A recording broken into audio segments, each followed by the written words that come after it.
Beverage വലിയൊരു പ്രശ്നമല്ലേ? Beverage എന്ന് പറയുന്നത് സർക്കാരിൻ്റെ വലിയൊരു വരുമാന സ്രോതസ്സാണ്. അത് നഷ്ടപ്പെടുത്തണമെന്നൊന്നും നമ്മൾ പറയുന്നില്ല.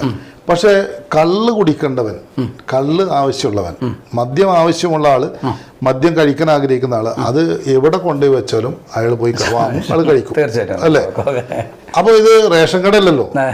ഇന്ന് നിങ്ങൾ ആലോചിച്ച് നോക്കുന്ന ആശുപത്രി പടി എന്ന് പറയുന്നത് നമ്മളെ പ്രദേശം, അതേ മെഡിക്കൽ കോളിന്റെ ഫ്രണ്ടില് ഒരു ഇപ്പോൾ മലപ്പുറത്തുനിന്നോ അല്ലെങ്കിൽ പെരിന്തൽമണ്ണ വന്ന് എവിടെന്നെങ്കിലും ഒരു ആംബുലൻസ് വരുമ്പോൾ അതിൽ കടന്നു പോകാനുള്ളൊരു ബുദ്ധിമുട്ട് എത്ര അറിയിച്ചു നോക്കുക.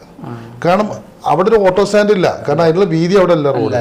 ആ ഒരു ഓട്ടോ സ്റ്റാൻഡ് അവിടെ ഇങ്ങനെ കൃത്രിമമായിട്ട് ഒരു ഓട്ടോ സ്റ്റാൻഡ് ഇങ്ങനെ രൂപപ്പെടുകയാണ്. അതോ ഒരു ഓട്ടോ സ്റ്റാൻഡ് മാത്രമല്ല, ഓട്ടോ സ്റ്റാൻഡിനെ പുറത്ത് വണ്ടികൾ ഇങ്ങനെ അങ്ങോട്ട് തലങ്ങും, ബൈക്കുകൾ വന്ന് ഇതായിട്ട്, അതുപോലെ ആ പ്രദേശം മുഴുവൻ ട്രാഫിക് ജാം ആക്കി മാറ്റുന്ന ഒരു സാധനമായിട്ട് ഈ ബീവറേജിന്റെ ഔട്ട്ലെറ്റ് മാറിയിട്ടുണ്ട്.